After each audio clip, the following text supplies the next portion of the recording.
Okay, so tonight we are going to begin the age of the Christian Roman Empire.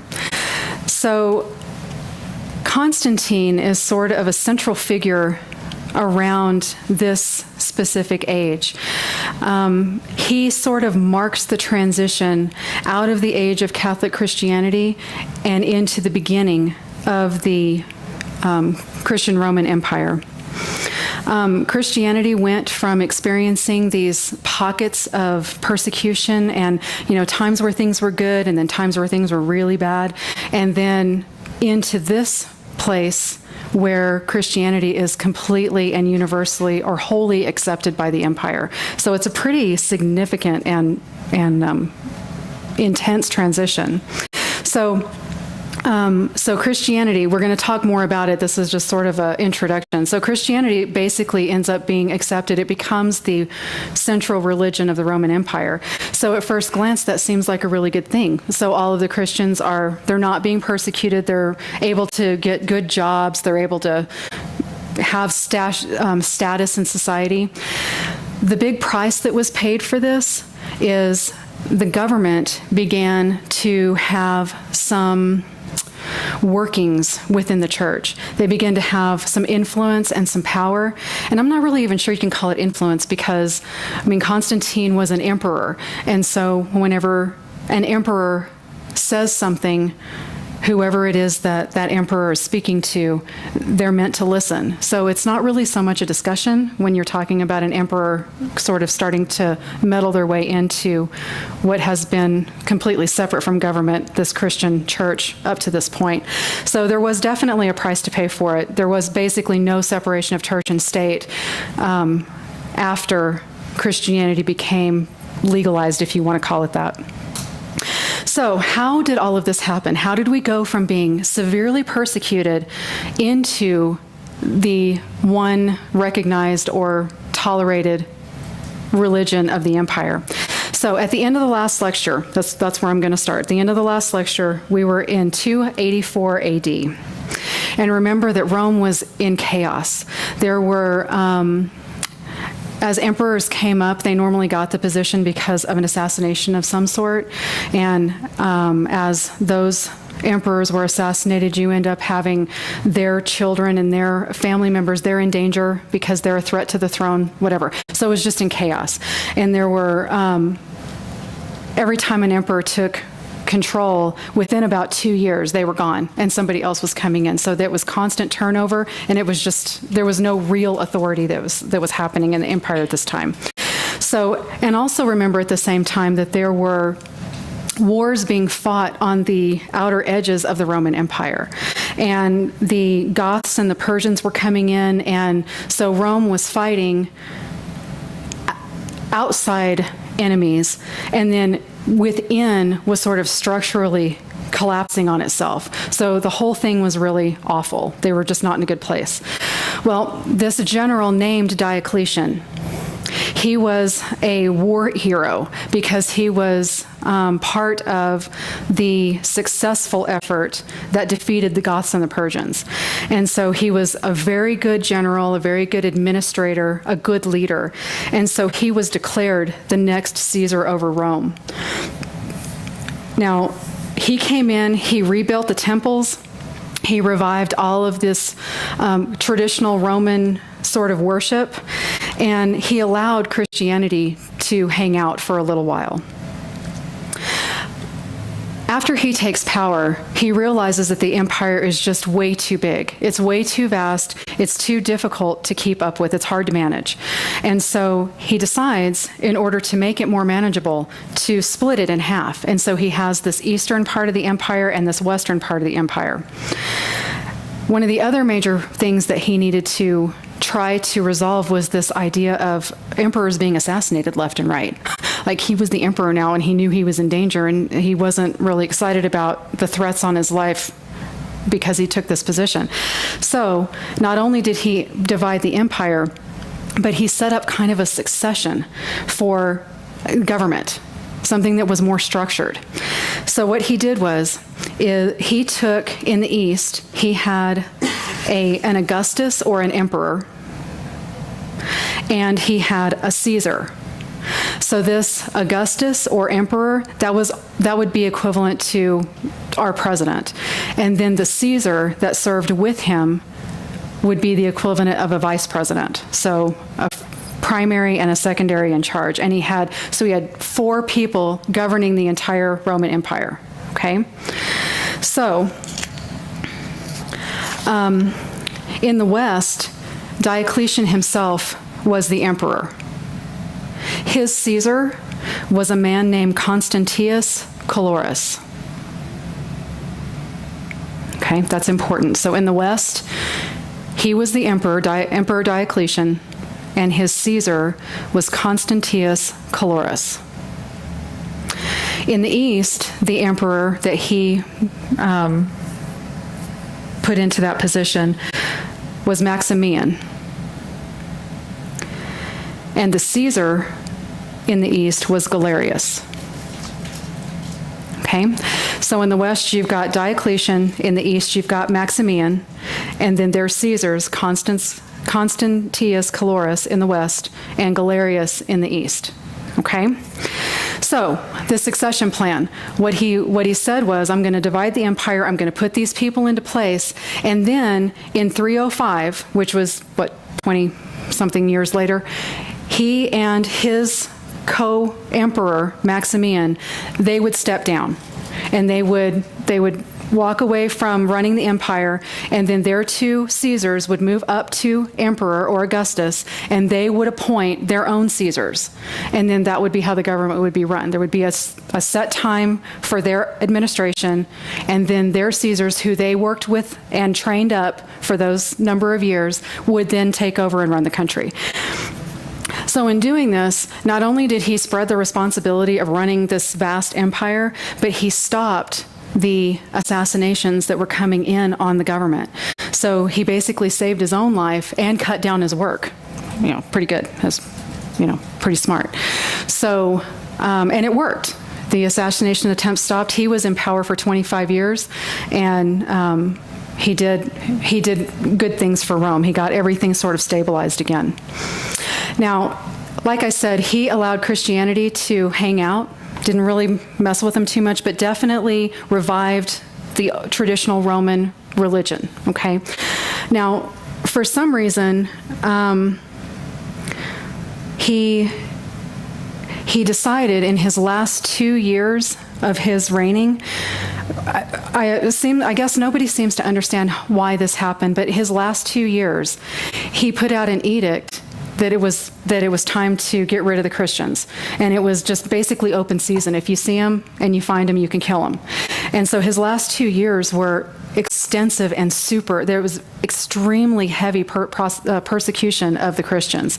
And what was interesting is that one thing, I can't remember if this is what I read or if it was from Pastor Kahn's lecture, but one of the things that I remember is that, so do you guys remember whenever we talked about Decius? He's the emperor that started the libellus and the mandatory emperor worship, and his persecution was pretty bad. Like, it was bad enough, remember, that parts of the so-called Christian population or community were running to try to get their libellus to save their lives and created the lapsed and did all that stuff.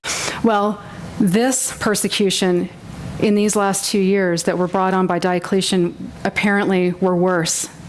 This persecution was extensive and very, very heavy. So it definitely left a mark on the community.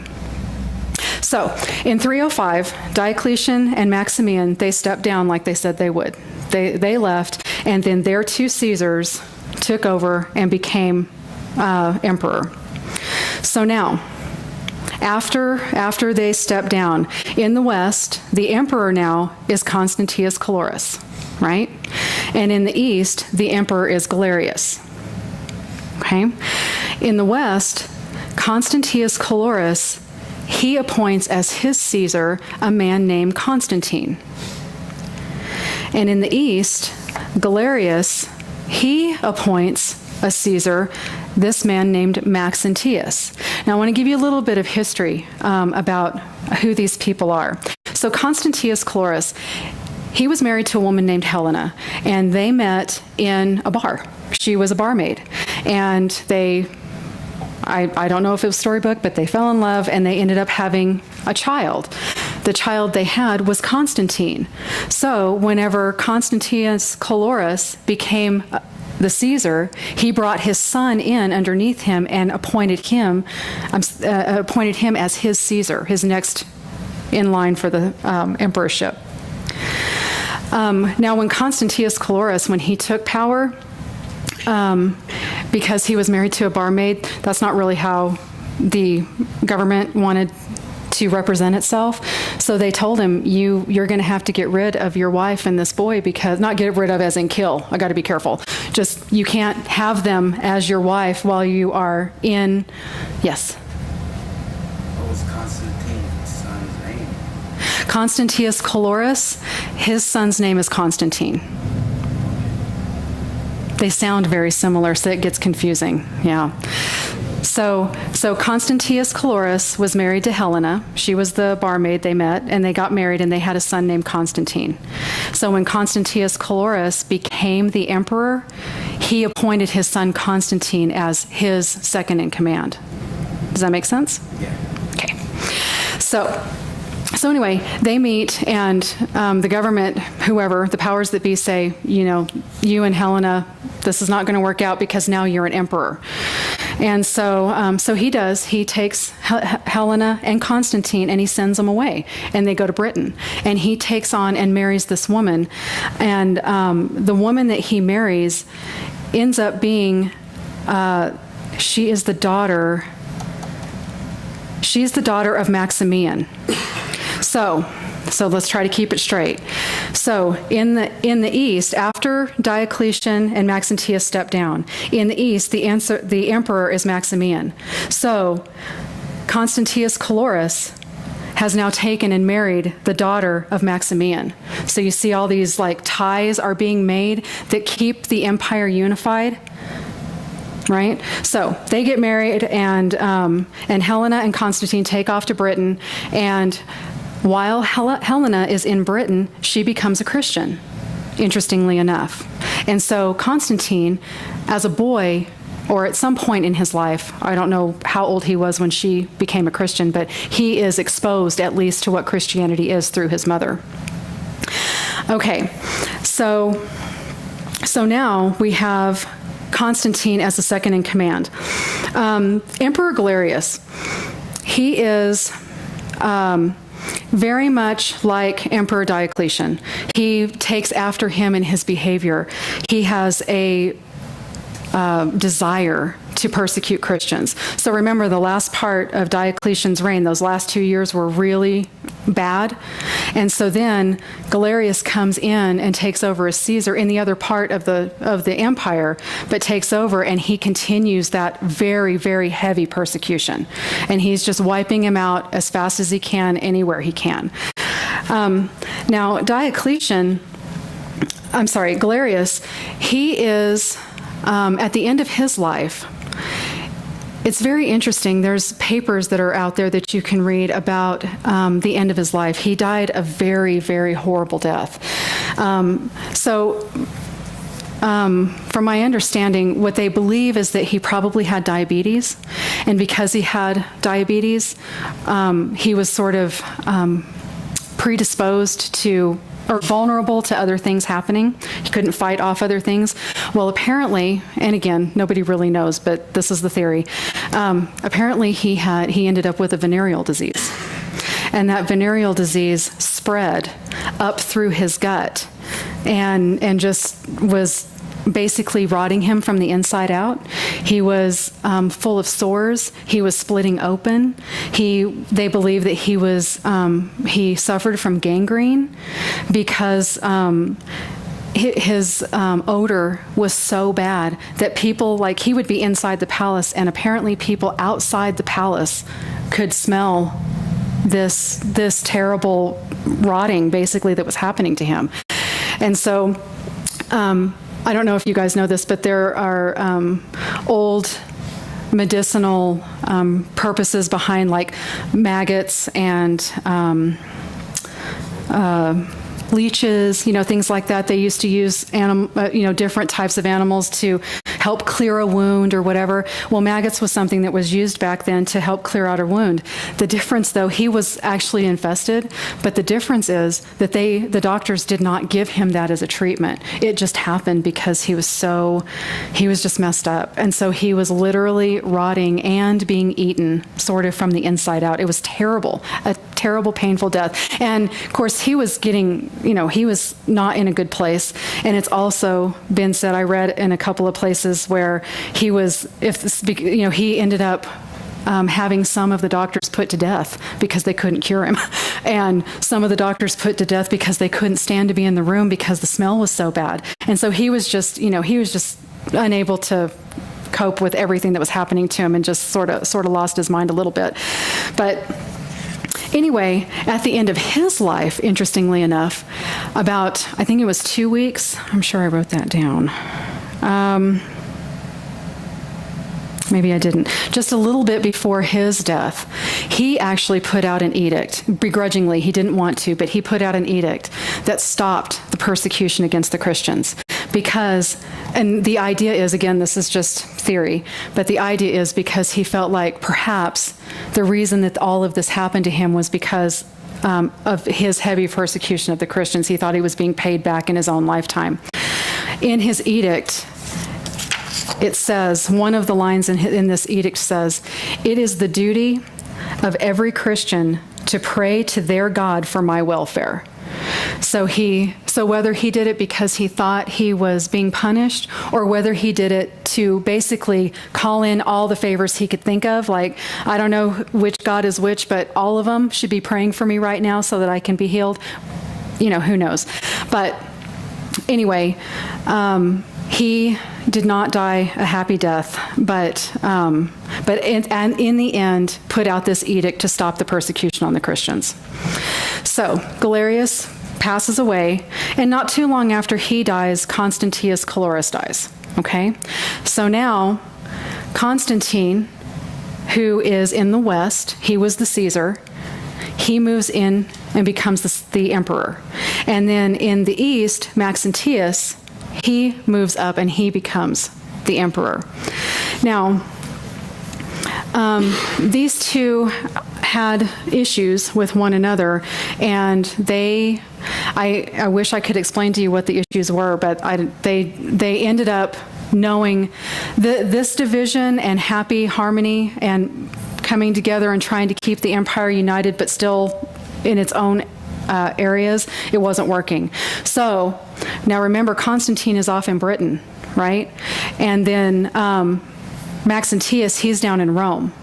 So Constantine, he starts bringing all of his armies down, and he's coming and he's heading toward Rome so that he can meet up with Maxentius and they can get things settled.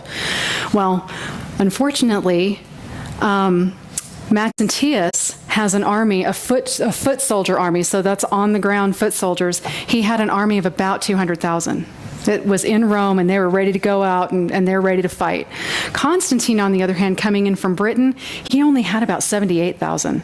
So they were outnumbered by quite a bit. But he came in anyway. So he comes down, and just outside of Rome, there's this Tiber River, and there's the Milvian Bridge that's situated just outside of Rome. This is where Maxentius brings his men, and Constantine brings his men, and this is where they meet to have this battle. The night before the battle, Constantine looks up in the sky, and he sees this image of a cross. And he also hears this phrase, "In this sign, conquer." Well, he sees this symbol and he says, wow, I know exactly what that is. Because remember, his mom became a Christian when they were living in Britain, right? So he had some exposure. He looks at that and he says, I know what that is. All right, everybody. Pulls all of his 78,000 people together. And he says, all right, we are going to go into battle, and we're going to go into it the way that, under what I've heard and what I've seen. We're going in with this sign and under this sign. So put it all over everything you've got. The image of the cross was on their horses, on their shields, on whatever they could put it on. And they went into battle with this God of the Christians behind them. Well, This big epic battle at the Milvian Bridge, amazing, a total miracle. Constantine absolutely destroys them. He wins the battle, and he becomes the emperor of Rome. So after this happens, he's impressed. Constantine is like, all right, so I was right about this symbol and Christianity and this God of the Christians. And so he declares that this battle proves that his mother's religion, this Christianity, is the most powerful religion. And the God of the Christians is more powerful and more mighty than any other God, including all the Roman gods. So he makes these declarations, and that is how Christianity went in a very small time from being very heavily persecuted to being the one religion, or not the one religion, but an accepted religion of the Roman Empire. So it's a pretty amazing story.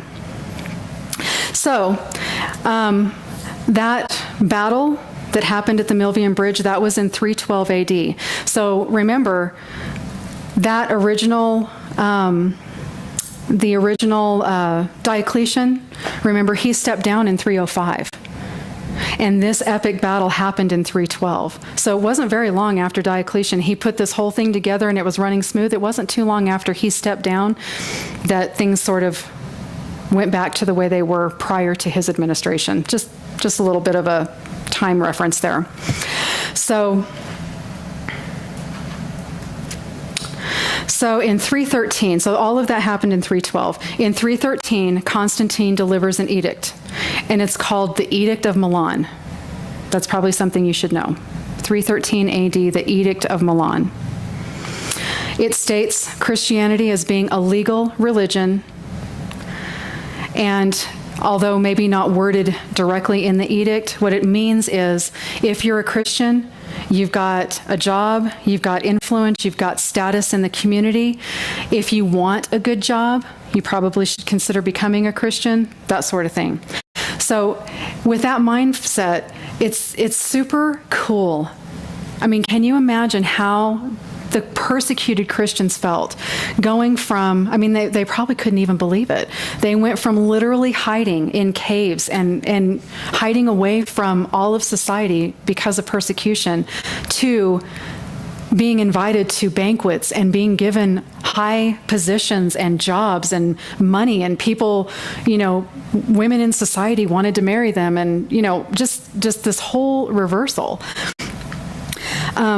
The issue that comes with that, though, and this goes back to that idea that we talked about, I don't even know however many weeks ago, where the church tends to flourish and thrive when it's being persecuted, tends to grow lukewarm and get stagnant whenever it's prosperous. Well, this is definitely the beginning of a time of real prosperity for Christianity. And part of the reason that it becomes weak whenever it's prosperous is because, these people who live in the community, they're not stupid. They want to keep their jobs. They want to have the things that they've always had. And if all they have to do is say, I'm a Christian, then they'll say it. It doesn't matter if they mean it or not. It doesn't matter. None of that matters. They'll just say what they have to say to get what they want or be where they want to be, right? That basically waters down the church. So you have people in there that are really fired up for Jesus, and you have people in there that really don't care. They're just there in name only to keep their position. So it's an interesting thing. So one of the things that has been asked, apparently it's been asked for all of time, was Constantine really a Christian? And nobody seems to know the answer. Because as a Christian emperor, yes, he put out this edict and made Christianity legal. He stopped crucifixion. He stopped the gladiator games. He made Sunday a public holiday, not a day of worship, a public holiday. Okay? But at the same time that he was doing this as a Christian emperor, he was also conspiring and murdering. And it's even known that he killed one of his own sons because his son was a threat to his throne. So he didn't always behave the way that you would expect a Christian emperor to behave. So, yes. Did he ever give his heart to the law of Moses or to Nobody knows. I don't know. Nobody seems to know. say that in the book, and he probably didn't. Yeah, well, nobody knows. So remember whenever I was saying that a lot of the leaders would want to be Christian, but they wouldn't be baptized until right before their death, so that because they believed that once you're baptized, you can't do anything wrong or you'll be in trouble. They had this sort of legalistic viewpoint on baptism. Well, apparently Constantine maybe believed that, because he too called in a friend of his to baptize him a couple of weeks before his death. He stopped wearing all of his royal clothing and stopped behaving like an emperor normally behaves, and he only wore his baptismal clothes and white linens and did the things that Christian people do. So was he converted 2 weeks before he died? Maybe. Was he converted way back at the beginning and still living as though he wasn't? Maybe. I don't know. Nobody seems to know if he was a Christian or not, but that's not really for us to decide. It's interesting. If you do, give me 1 second. If you look it up and you start Googling all this stuff, you'll find lots and lots of theories, but people are just guessing. They don't really know what happened. Yes? I was raised on the thought that if it's not in the Bible, have nothing to do with it. Well, I mean, his name is not in the Bible. I mean, Constantine's name is not in the Bible, but my name's not in the Bible, and I'm a Christian. I know, but So, nothing to do with it. I'm just saying. oh, I misunderstood. It doesn't directly say that he was saved and he did what the Lord God said for him to do. Have nothing to do with it. Yeah, well, that may be true. That may be true. It has to be true because it has to be in the Bible before it to be true. Well, It doesn't confirm his salvation.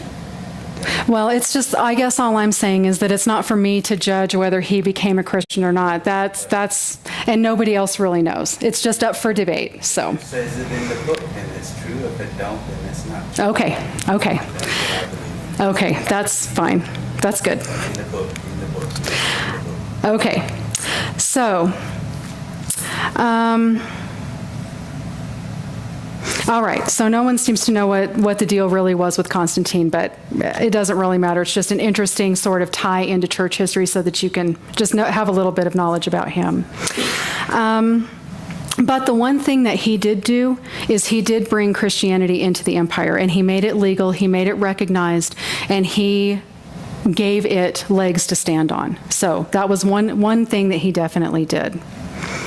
Now, getting back to this idea of watering down the church, I have a really interesting example for you. So, like I said, all over the empire you had true sold out for Jesus Christians, and you had people who were taking the name of Christianity only in name so that they could have their public status or whatever. So this whole idea, because people from the community were coming into the church claiming Christianity, but not really following it. When they came into the church, they brought their own ideas and their own beliefs and their own practices into the church with them. Now, it doesn't mean that the church adopted those things, but it does mean that ideas and new ways of thinking were brought in. So this is called the secularization of the church, sort of a catchphrase. And so let me give you an example of how it happened. So if you were a pagan priest in this time, and you wanted to keep your government job, because remember, Diocletian reinstituted all of that. There were jobs in the government that for these pagan priests, right? And they didn't go away just because Christianity came in, okay?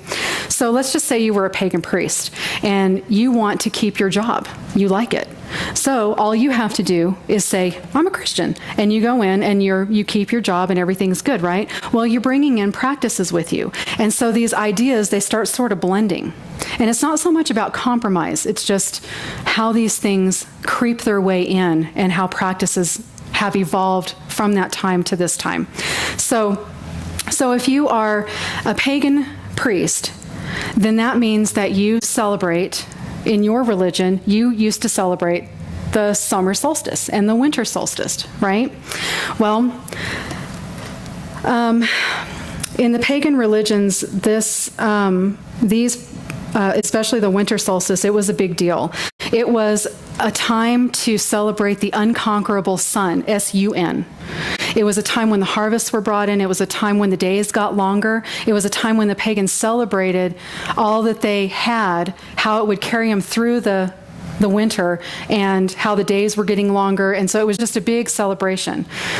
And so the Christians wanted to celebrate their unconquerable son, S-O-N, as in the Messiah. And so what they did was they decided, well, on December 25th, we already have a celebration about the unconquerable sun when we're celebrating the harvest and all the things that go with it, the longer days. So we'll just celebrate the unconquerable S-O-N at the same time. We'll just do them together. And we'll have a big feast. We'll call it the Messiah Mass. So we're gonna take what we're already doing and we're gonna add in this celebration. Okay?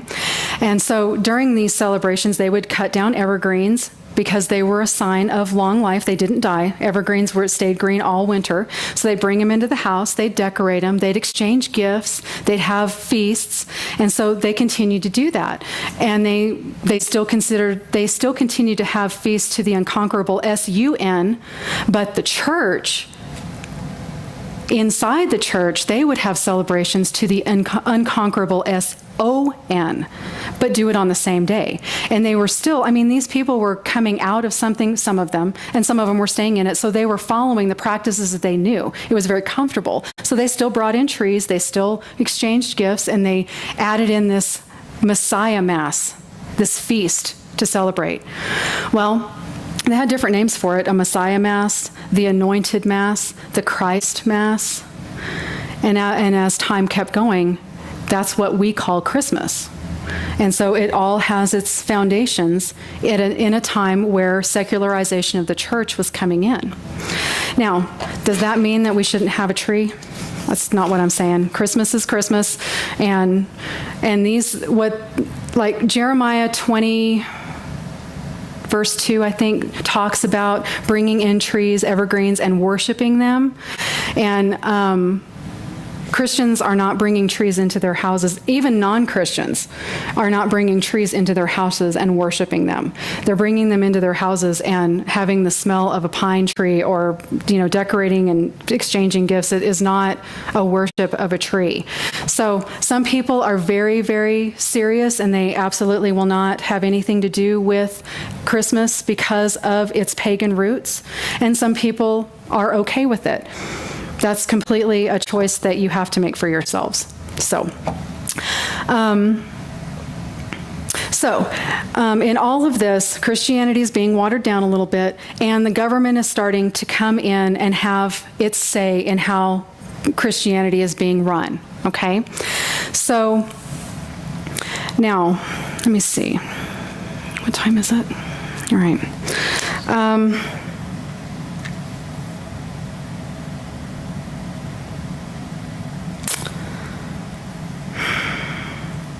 Okay, so I was going to skip this, but I'm not going to now. Okay, so I'm going to go back to the Milvian Bridge now. I'm going to go back to right after that battle took place. So right after Constantine ended up being emperor over the entire empire, he still kept the empire in division for a small time. And he put his brother-in-law in charge of half of the empire. So his brother-in-law's name is Licinius. He gives the eastern half of the empire to Licinius, and Constantine keeps the western empire. So for about 10 years, these two work in tandem and try to keep the empire together but divided. They are not getting along very well. They have very uneasy workings with one another. Their treaties with one another are not very strong. They're fighting a lot. It's just not working out. So In 324, which is not something you have to remember, I won't quiz you on that date. In 324, the Battle of Chrysopolis takes place, and Constantine again goes into this battle against his brother-in-law, taking this image of the cross. But this time, it wasn't fashioned out of whatever they could find to put on their horses and on their sword, or on their shields. They actually had this huge monstrosity cross that it took 50 men to carry into battle. But they did. They carried it into battle, and they won. So now Constantine has the whole empire, and he decides that he's going to have a celebration feast. And he decides that he's going to have this feast at the central headquarters where Licinius was camped. He decides he's going to go into Licinius, his brother-in-law's headquarters city, and he's going to have a party there to celebrate his victory. Well, that headquarters was in a town called Byzantium. Byzantium is it's a very beautiful city. It's got a beautiful port.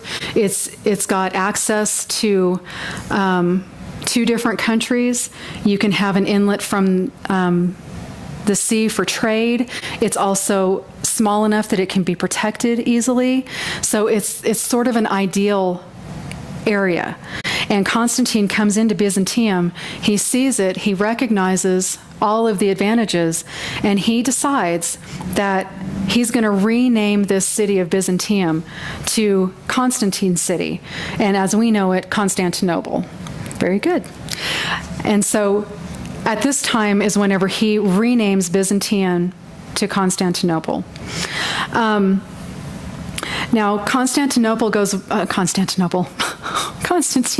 he goes one step further. He changes the name of the city, but he also, this is very important, he also moves the center or the capital of the Roman Empire from Rome to Constantinople.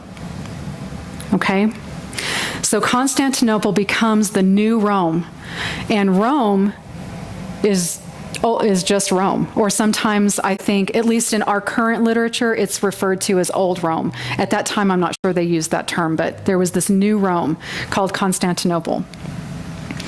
So now he has taken out his co-emperor, and he's going to unite the empire again. And he decides that at least one of the tools he's going to use is Christianity. He's going to use this national religion to pull the whole thing together and unite everybody. So now, in the East, okay, you're going to have so remember the 4 major cities that we talked about before Rome ever split? We had Rome, we had Alexandria, we had Antioch, and we had Jerusalem, right? We had the 4 major cities. Okay, so Jerusalem has been destroyed. So that's not really a major city anymore. So in the East, the major cities now are Constantinople, because that's the capital, Antioch.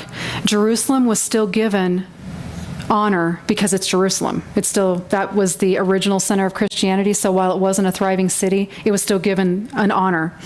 And then Alexandria down in Egypt.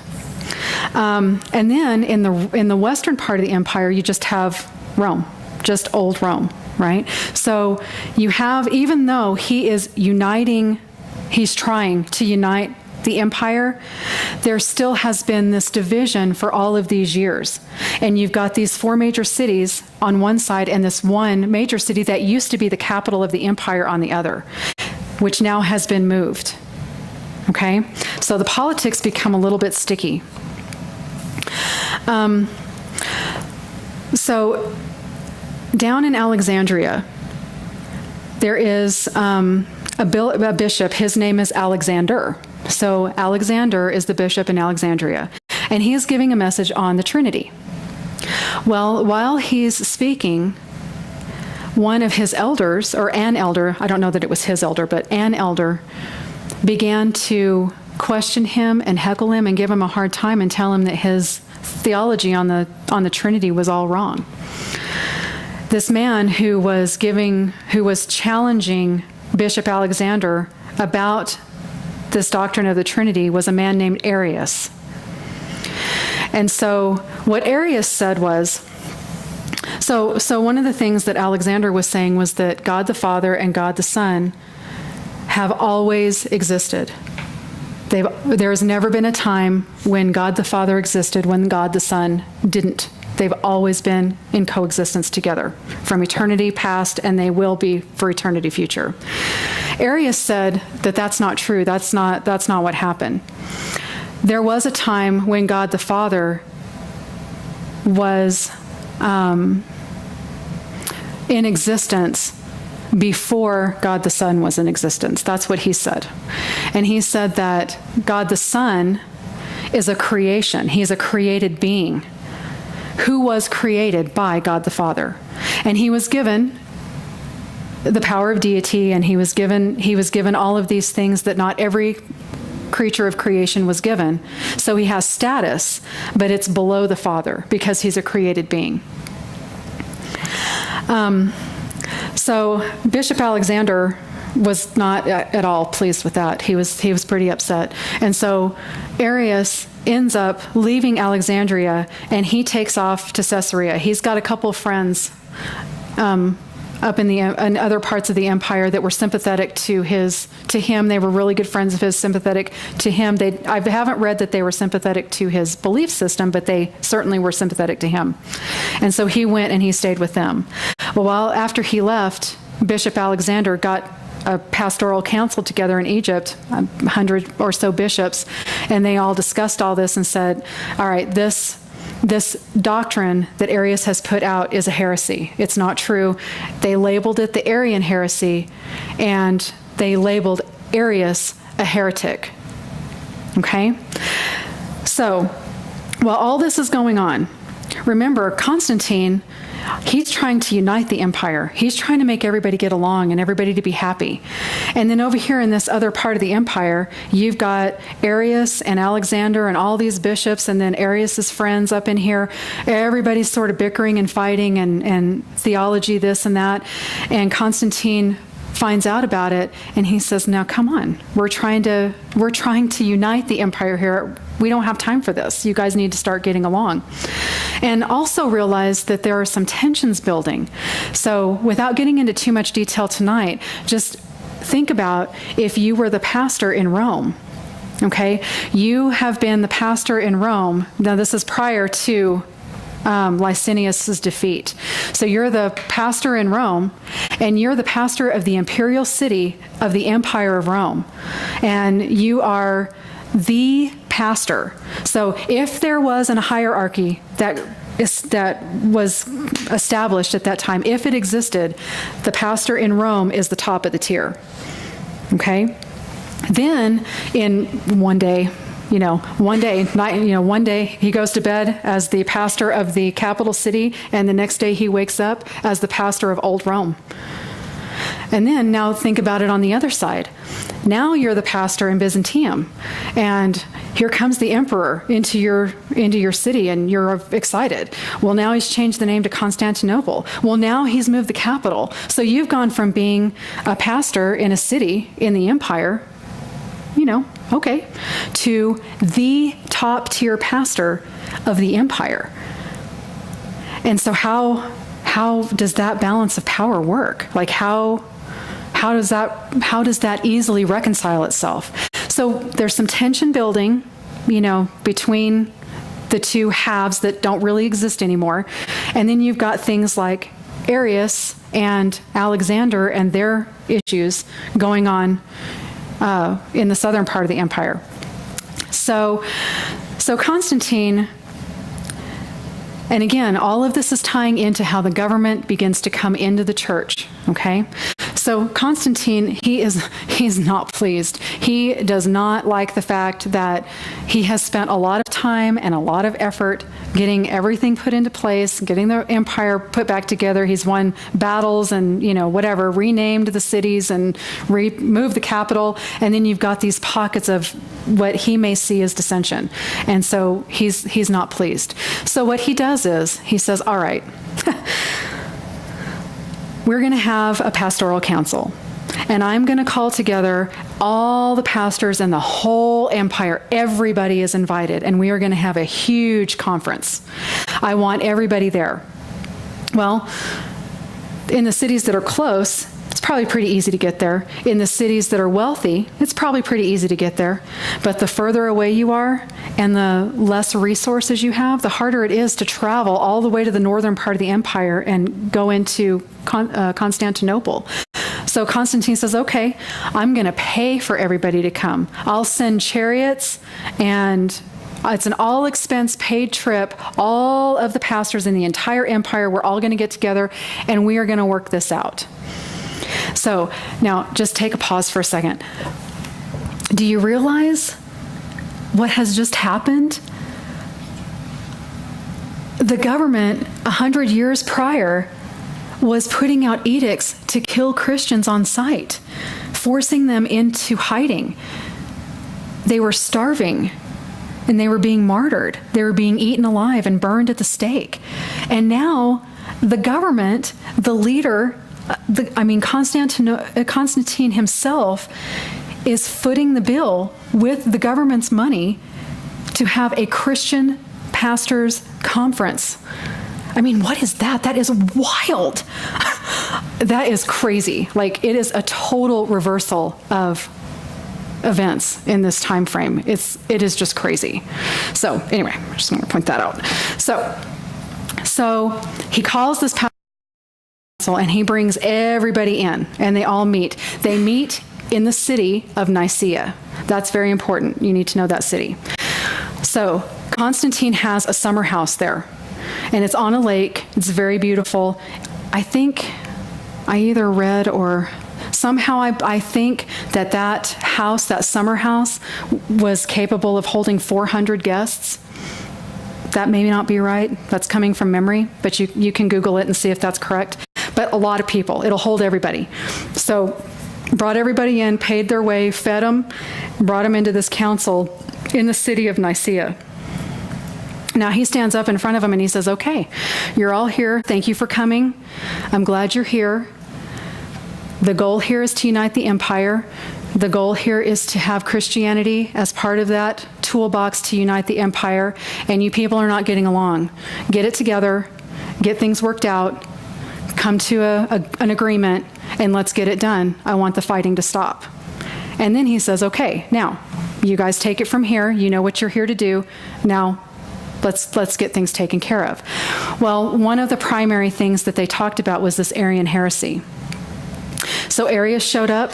He was there. This really young guy. So Arius was a little bit older, and he was pretty charming. He was good with words, and apparently he used to make up jingles. He used to make up songs to help people remember the things that he wanted them to remember. So he was charismatic, and he was charming, and a little bit older, so he was smooth. There was a 22-year-old who also showed up. He was from Alexander. His name is Athanasius. This guy, he stands up, this real young kid, it takes some courage to do this. He stands up in front of this council and he says, Arius is a heretic. What he is claiming about Jesus is heresy. Jesus is fully God, fully man, always existed, always will. He's a heretic. And Arius countered that with his own theology. Well, one of Arius's friends, his name is Eusebius, he also shows up, and he was funny. He kind of was, I call him the hippie of this little group, because he just wants everybody to get along. He just wants peace and happiness and smiles, and, just really, he just wants everybody to be happy, for everybody to get along, and he just really wants people to ask the question, why are we not getting along? Really, can't we really just get along? Do we have to fight? Well, so these three guys, they are not Eusebius is not necessarily debating, but he's a little bit on Arius. He's a little bit with Arius because that's his good friend. But, he doesn't want to necessarily, he's just kind of trying to smooth and neutralize the situation. Well, by the end of the council, the result was Now remember, in this council, or in this pastoral conference, this is representing the entire leadership of Christianity at the time. Every single bishop or pastor or leader in the Christian faith was in that meeting. All of them. Okay? The result of this meeting was a creed. This is very important. The Nicene Creed came out and was the final result to the question of the Arian heresy. Okay? In this creed, it is declared that Jesus is fully God, fully man, has always existed from eternity past, and will always exist to eternity future. And so in this document, they basically have declared Arius a heretic and his theology the Arian heresy. So it's done. And it's interesting because, so like I said, all of Christianity, if you want to say it that way, all of Christianity, with this creed, declared the Arian theology as heresy, right? Well, it's interesting. As emperors come and go over the next few years, like few hundred years, as emperors come and go, it depends on because remember, the government is seeping into the church and is having influence over it. So whoever is emperor, if they agree with the Arian heresy, it kind of starts slipping back in. If they don't agree with it, it's heresy, and it becomes declarative again. So it still kind of goes up and down and back and forth, and the Arian heresy never really dies out, okay? Today, the most maybe clear example of the Arian theology is with the Jehovah's Witnesses. And it's very interesting. This is the only example I know. If you want to research it, you may find others. But one of the examples is in John 1, okay? In our translation, the New King James Version, whatever, what it says is, in the beginning was the Word, and the Word was with God, and the Word was God, right? In the translation that's used by the Jehovah's Witnesses, this is the translation. In the beginning was the Word, and the Word was with God, and the Word was a God. So they added in the letter A, and he became, instead of a co-equal with God the Father, he became one of many, or a different God, a God, not the God. See? And it's interesting, I don't know if you guys remember reading it in your book, but they talk about how the fighting over the Arian heresy was, what did they call it, a diphthong? It was one single letter difference between two Greek words, and it caused all the issues. It's the same thing here. And so, from my understanding, the person who translated this New World Translation was asked, he's a Greek guy, and he was asked, why did you put this article in? Because apparently, if you know Greek, or if you are any sort of Greek scholar, you can look at the original manuscripts and there's no indication of any sort of article or anything being, that A should not be there, right? So they asked the translator, and apparently the translator's answer was, I didn't put the A in there. So I don't know how it got in there. I don't know. But anyway, so the translator himself, apparently, this is something that was told to me. I didn't research it, so you can research it if you'd like. But even the translator apparently is denying the insertion of this article that is one of the foundations of this idea that Jesus is a created being. So anyway, it's interesting if you end up talking to someone who is a Jehovah's Witness, it's good to have not a reason to fight and not a reason to judge and get all crazy, but it is good for you to have a foundation to understand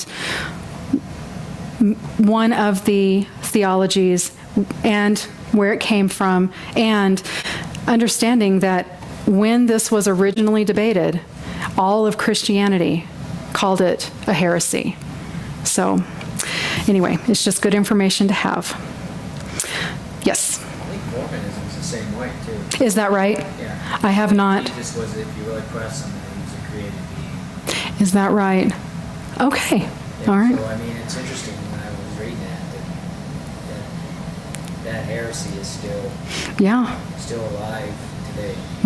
It is.